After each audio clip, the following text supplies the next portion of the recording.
Hello दोस्तों, आप सभी लोगों का हमारे यूट्यूब चैनल में स्वागत है। तो आज हम करने वाले हैं टेक्नीशियन ग्रेड थर्ड के जो है आपके 22 जुलाई के जो है सेकेंड शिफ्ट का एग्ज़ाम समाप्त हो चुका है। तो चलिए शुरू करते हैं आज के प्रश्नों को।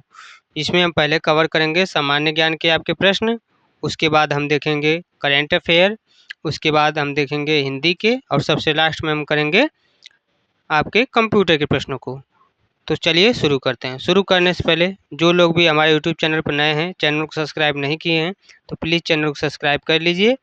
और इस क्लास का अगर आप लोगों को पीडीएफ चाहिए तो पीडीएफ के लिए आप हमारे टेलीग्राम चैनल से जुड़ सकते हैं, जिसका लिंक जो है हम डिस्क्रिप्शन में दे दिए हैं। तो चलिए शुरू करते हैं। आपका है पहला प्रश्न। प्रश्न है कि शेर शाह सूरी का मकबरा कहाँ पर स्थित है? शेर शाह सूरी का मकबरा आपका कहाँ पर स्थित है? तो सही आंसर क्या हो जाएगा? सासाराम, बिहार में। शेर शाह सूरी का मकबरा जो है आपका कहाँ पर स्थित है? तो सासाराम, बिहार में स्थित है। यह जो है लाल बलुआ पत्थर से बना हुआ है और स्थापत्य कला का जो है उत्कृष्ट उदाहरण भी है आपका शेरशाह का मकबरा। अगला प्रश्न है प्रश्न नंबर 2। प्रश्न नंबर 2 आपका है प्रारंभिक बुद्ध धर्म की जो भाषा क्या थी? प्रारंभिक बुद्ध धर्म की जो आपकी भाषा थी वह क्या थी? तो सही आंसर हो जाएगा पाली भाषा। कौन सी भाषा थी? पाली भाषा। प्रश्न नंबर 3 आपका है भारत के किस राज्य में सबसे अधिक वन क्षेत्र हैं? भारत के जो है किस राज्य में सबसे अधिक वन क्षेत्र हैं? तो सही आंसर हो जाएगा मध्य प्रदेश। मध्य प्रदेश में जो है आपके सबसे अधिक वन क्षेत्र पाए जाते हैं। अगला प्रश्न है प्रश्न नंबर 4। प्रश्न नंबर 4 आपका है भारत में पहली बार रेल सेवा किस वर्ष शुरू हुई थी? तो भारत में जो है पहली बार रेल सेवा किस वर्ष शुरू की गई थी? सन 1853 में शुरू की गई थी। और कहाँ से लेकर कहाँ तक रेल सेवा चली थी? तो मुंबई से लेकर ठाणे तक। मुंबई से लेकर ठाणे तक जो है पहली बार रेल चली थी। आगे बढ़ते हैं। अगला प्रश्न है प्रश्न नंबर 5। प्रश्न है महात्मा गांधी के द्वारा हरिजन शब्द का जो प्रयोग किसके लिए किया गया था? महात्मा गांधी द्वारा जो है हरिजन शब्द का जो प्रयोग है किसके लिए किया गया था? तो सही आंसर हो जाएगा दलितों के लिए। किसके लिए किया गया था? सही आंसर क्या हो जाएगा? दलितों के लिए किया गया था। अगला प्रश्न है प्रश्न नंबर 6। प्रश्न नंबर 6 आपका है विक्रमशिला विश्वविद्यालय की जो स्थापना है किसने की थी? विक्रमशिला विश्वविद्यालय की जो स्थापना है किसने की थी? सही आंसर होगा धर्मपाल ने, जो कि पाल वंश के रहने वाले थे आपके धर्मपाल। इन्होंने जो है विक्रमशिला विश्वविद्यालय की स्थापना किए थे। अगला प्रश्न आपका है प्रश्न नंबर 7। प्रश्न नंबर 7 है कंप्यूटर के इनपुट और आउटपुट को एक साथ क्या कहते हैं? कंप्यूटर के जो है इनपुट और आउटपुट को जो है एक साथ क्या कहा जाता है? तो I/O डिवाइस कहा जाता है। I/O डिवाइस जो है कहा जाता है। अगला प्रश्न है प्रश्न नंबर 8। प्रश्न है मुगल साम्राज्य का जो है संस्थापक कौन था? मुगल साम्राज्य का जो संस्थापक कौन था?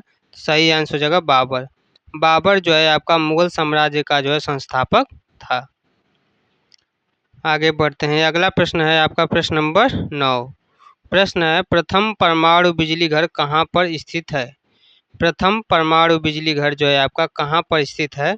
तो सही आंसर होगा तारापुर, महाराष्ट्र में। प्रथम परमाणु बिजली घर कहाँ पर स्थापित किया गया था? तो तारापुर, महाराष्ट्र में जो है स्थापित किया गया था। अगला प्रश्न है प्रश्न नंबर 10। प्रश्न है विश्व का सबसे बड़ा लोकतंत्र कौन सा देश है? विश्व का जो है सबसे बड़ा लोकतंत्र देश जो है कौन सा है? तो सही आंसर हो जाएगा भारत। कौन सा देश है? तो भारत। अब हम देखेंगे आपके कंप्यूटर करंट अफेयर से संबंधित प्रश्नों को, जो कि आपके एग्जाम में पूछे गए हैं और बाकी के एग्जामों में भी पूछे जा सकते हैं। जिसमें आपका अगला प्रश्न है प्रश्न नंबर 11। प्रश्न है कि हाल ही में भारत का कौन सा राज्य विकेंद्रीकृत सौर ऊर्जा में जो है अव्वल रहा है, यानी कि सबसे आगे रहा है? तो कौन सा राज्य सबसे आगे रहा है? सही आंसर क्या हो जाएगा? राजस्थान। राजस्थान जो है सबसे आगे रहा है। अगला प्रश्न है प्रश्न नंबर 12। प्रश्न नंबर आपका 12 है 2025 में बिहार में लागू सम्राट बिजली योजना का जो है उद्देश्य क्या है? 2025 में जो है भारत में लागू सम्राट बिजली योजना का जो है उद्देश्य क्या है? तो सही आंसर होगा स्मार्ट मीटर और real time billing. Smart meter और रियल टाइम बिलिंग जो है यह आपका स्मार्ट बिजली योजना का जो है उद्देश्य रहा है। अगला प्रश्न है प्रश्न नंबर 13। प्रश्न नंबर 13 आपका है 2025 का गांधी शांति पुरस्कार किसे मिला? 2025 का जो है गांधी शांति पुरस्कार जो है किसे मिला है? तो सही आंसर होगा यासीन मलिक। किसको मिला है? तो यासीन मलिक को जो है मिला है। अगला प्रश्न है प्रश्न नंबर 14। प्रश्न नंबर 14 आपका है हाल ही में भारत ने किस देश के साथ सेमीकंडक्टर एलियंस को जो है समझौता किया है? हाल ही में भारत ने किस देश के साथ सेमीकंडक्टर एलियंस समझौता किया है? तो सही आंसर क्या होगा? अमेरिका। किसके साथ किया है? तो अमेरिका के साथ। अगला प्रश्न है प्रश्न नंबर 15। प्रश्न नंबर 15 है सोलर चरखा मिशन किस मंत्रालय के अंतर्गत आता है? सोलर चरखा मिशन जो है आपका किस मंत्रालय के अंतर्गत आता है? तो सही आंसर होगा एमएसएमई मंत्रालय के। किस मंत्रालय के अंतर्गत आता है? तो एमएसएमई मंत्रालय के अंतर्गत आता है। प्रश्न नंबर 16। प्रश्न नंबर 16 आपका है किस राज्य ने 2025 में एआई पॉलिसी लागू करने का जो है पहला राज्य बना है? किस राज्य ने 2025 में एआई पॉलिसी लागू करने वाला जो है भारत का पहला राज्य बना है? तो सही आंसर हो जाएगा आपका कर्नाटक। कौन सा राज्य बना है? कर्नाटक। अगला प्रश्न है प्रश्न नंबर 17। प्रश्न नंबर 17 है 2025 में भारत में सबसे अधिक एफडीआई प्राप्त करने वाला राज्य कौन रहा है? 2025 में भारत में सबसे अधिक जो है एफडीआई प्राप्त करने वाला राज्य कौन सा रहा है? तो सही आंसर होगा महाराष्ट्र राज्य। महाराष्ट्र राज्य जो है सबसे आगे रहा है। अगला प्रश्न है प्रश्न नंबर 18। प्रश्न है राष्ट्रीय शिक्षा नीति एनईपी के अनुसार बोर्ड परीक्षा अब किस प्रकार की होगी? राष्ट्रीय नीति शिक्षा एनईपी के अनुसार बोर्ड परीक्षा जो है अब किस प्रकार की जो है होगी? तो सही आंसर होगा योग्यता पे आधारित मूल्यांकन। किस प्रकार की होगी? तो योग्यता पे आधारित जो है मूल्यांकन के प्रकार से होगी। अब हम देखेंगे हिंदी व्याकरण से संबंधित आपके प्रश्न। हिंदी व्याकरण से संबंधित आपके प्रश्न देखेंगे जिसमें आपका प्रश्न है प्रश्न नंबर 19। प्रश्न है उपवन शब्द में कौन सा समास है?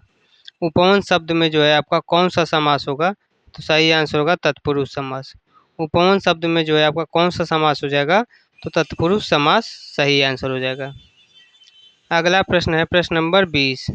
प्रश्न है कर्मवाच्य का एक उदाहरण दीजिए। कर्मवाच्य का जो है एक उदाहरण दीजिए। सही आंसर होगा पुस्तक पढ़ी जा रही है। पुस्तक पढ़ी जा रही है यह जो है आपका कर्मवाच्य का जो है एक अच्छा उदाहरण है। आगे बढ़ते हैं। अगला प्रश्न है प्रश्न नंबर 21। प्रश्न है पुस्तक शब्द में कौन सा प्रत्यय जुड़ा हुआ है? पुस्तक शब्द में जो है आपका कौन सा प्रत्यय जो है जुड़ा हुआ है? सही आंसर हो जाएगा क प्रत्यय। पुस्तक में आपका कौन सा प्रत्यय जुड़ा हुआ है? तो क प्रत्यय है। अगला प्रश्न है प्रश्न नंबर 22। प्रश्न है अत्यंत में उपसर्ग क्या है? अत्यंत में जो है आपका क्या उपसर्ग होगा? तो सही आंसर होगा अति। अत्यंत में जो है आपका क्या उपसर्ग हो जाएगा? तो अति उपसर्ग होगा। अगला प्रश्न है प्रश्न नंबर 23। प्रश्न नंबर 23 है असंख्य शब्द का संधि विग्रह क्या होगा?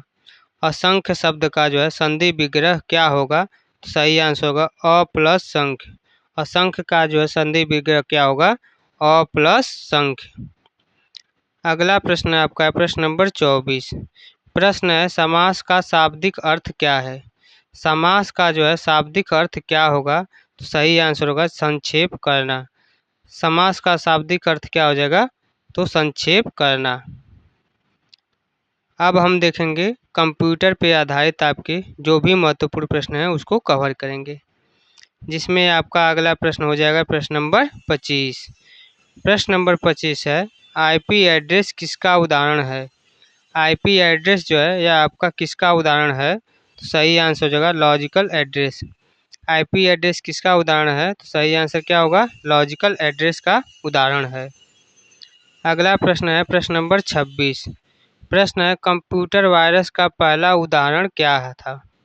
कंप्यूटर वायरस का जो है पहला उदाहरण क्या था, तो सही आंसर होगा क्रीपर। कंप्यूटर वायरस का पहला उदाहरण क्या था, क्रीपर। प्रश्न नंबर 27। प्रश्न नंबर 27 है डीएनएस का जो है कार्य क्या है। डीएनएस का जो है कार्य क्या है, तो सही आंसर होगा डोमेन नाम को जो है आईपी में बदल लेना। डोमेन नाम को जो है आईपी में बदल लेना डीएनएस का जो है मुख्य कार्य है। अगला प्रश्न है प्रश्न नंबर 28। प्रश्न है बीआईओएस का पूरा नाम क्या है। बीआईओएस का जो है पूरा नाम क्या है, सही आंसर होगा basic input output system. Basic input output system BIOS का पूरा नाम है। अगला प्रश्न है प्रश्न नंबर 29। प्रश्न है क्लाउड स्टोरेज का सबसे बड़ा लाभ क्या है। क्लाउड स्टोरेज का जो है सबसे बड़ा लाभ क्या है, कहीं से भी हट डाटा को एक्सेस कर सकते हैं। क्लाउड स्टोरेज का जो है सबसे बड़ा लाभ होता है कि कहीं से भी डाटा एक्सेस को जो स्टोरेज कर सकते हैं। अगला प्रश्न है प्रश्न नंबर 30। प्रश्न नंबर 30 है फायरवॉल का जो है कार्य क्या होता है। फायरवॉल का जो है आपका मुख्य कार्य क्या होता है, तो इसका कार्य होता है नेटवर्क को जो है असुरक्षित एक्सेस से जो है बचाना। नेटवर्क को जो है असुरक्षित एक्सेस जो भी आपके आते हैं उससे बचाने का कार्य करता है आपका फायरवॉल। तो आज के लिए जितने भी प्रश्न थे सभी को हमने करवा दिया है। अगर आप लोगों को जो है इस क्लास का पीडीएफ चाहिए तो पीडीएफ के लिए आप हमारे टेलीग्राम चैनल से जुड़ सकते हैं। टेलीग्राम चैनल का नाम है टीचिंग विद गोविंद, और टेलीग्राम चैनल का जो लिंक है इस वीडियो के जो डिस्क्रिप्शन में दे दिए हैं, वहाँ से भी आप जाकर हमारे टेलीग्राम चैनल से जुड़ सकते हैं। आई होप आप सभी लोगों को हमारी क्लास अच्छी लगी होगी। अच्छी लगी है तो वीडियो को लाइक करिए, चैनल को सब्सक्राइब करिए और जितना ज़्यादा हो सके शेयर करिए। बस आप लोग अच्छे से पढ़ते रहिए और तैयारी करते रहिए। आज के लिए बस इतना ही। जय हिंद, जय भारत।